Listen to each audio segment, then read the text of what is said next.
Davian at A&D Homestead, and today I'm going to be talking to you a little bit about some wild edibles.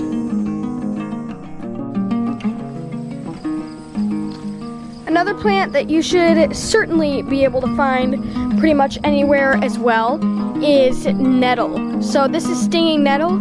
If you touch it, especially on the stem, it will give you, it can give you blisters, and it will sting and itch, and it will not feel good. But if your hands are calloused like mine, you can just touch the leaf and pull, and it shouldn't burn you too much. But right here, you can see right now it's gone to seed, so it doesn't have all the nutrients it would normally have.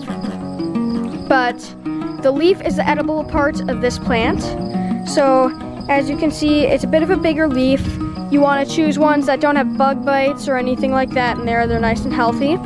And you can just eat this straight. If you're worried about getting stung, you just take it. The underside of the leaf will not sting you. So if you just take it and roll it up carefully, you can just pop it in your mouth.